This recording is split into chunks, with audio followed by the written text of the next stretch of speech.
Oui, Monsieur le Président, chers collègues. Alors, moi, quelques éléments pour, dans ce débat, dans ces échanges vraiment fructueux que nous avons. Je voulais repartir du constat des besoins que nous avons, que vous avez évoqués en termes de santé mentale, délinquance juvénile, violence intrafamiliale et conjugale, donc protection des femmes, la pauvreté, la précarisation qui augmente.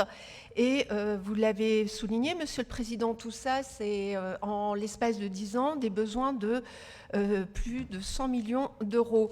Mais ça, c'est aussi l'état du pays. Et effectivement, au-delà du constat, il y a à la fois comment on peut agir au niveau local, mais au niveau national. Et c'est vrai aussi que le débat, même dans les fonctions que nous avons les uns les autres, on peut être dans son couloir, mais on a besoin d'articuler aussi ce qui remonte des territoires. Et bon, je pense que c'est ce qui s'est passé à Albi, vous l'avez souligné, ainsi que Christophe Avena.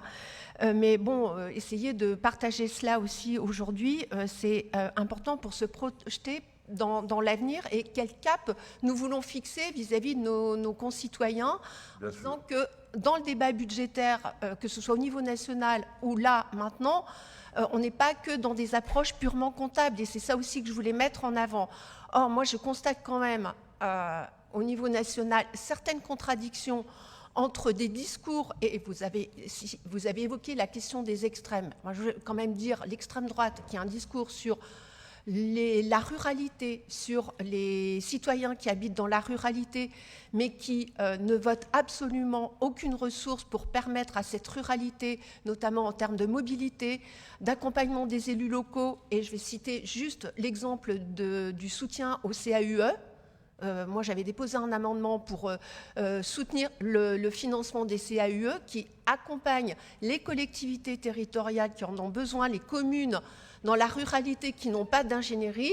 Cet amendement, il a été retoqué par l'ensemble de l'extrême droite, plus quelques-uns des alliés que certains d'entre vous accompagnent ici. Donc il y a aussi, quand je dis articuler, ça veut dire qu'il faut sans doute lever quelques contradictions par rapport à ce que nous souhaitons.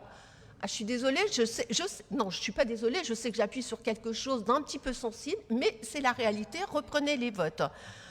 Sur le CAUE, c'est vraiment ça. Donc on va le remettre, on va continuer cette bataille. Et moi, je me félicite qu'au niveau national, le débat budgétaire ait pu avoir lieu et doit se continuer parce qu'il se fait en toute transparence devant les gens. On peut reprendre les votes les uns après les autres et ça fait partie de la démocratie. La question des ressources aussi. Christophe Avena en a parlé par rapport au fait qu'il y a aussi en parallèle que effectivement l'augmentation des dépenses est là par rapport à ce qui se passe dans notre société. C'est un vrai débat de société que nous avons là. On ne va pas le résoudre ce soir évidemment, mais nous avons besoin d'en débattre. Mais nous avons dans ce pays quand même un tabou sur la question des recettes. Il y a de l'enrichissement qui s'est fait de façon très très accélérée. Alors c'est pas pour revenir au débat des années 30, mais tout de même ça devient quelque part insupportable. Le prix de la baguette de pain, je le rappelle, il est pareil pour tout le monde, qu'on soit au RSA ou quand on a tous les jours les actions qui tombent, enfin des rentes qui tombent et qui remplissent votre portefeuille.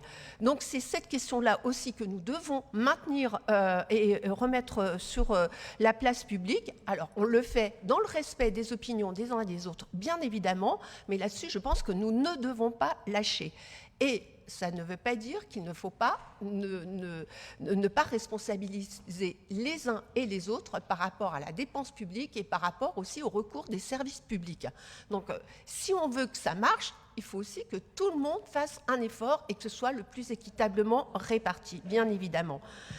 Alors voilà, c'était tout ce que je voulais dire, mais de façon vraiment très affirmée, et puis qu'on continue aussi à pouvoir partager tout cela, parce qu'on n'en a pas fini, c'est une étape aujourd'hui, et on espère qu'à la fin de l'année, on aura quelque chose qui tienne la route en termes budgétaires. Merci.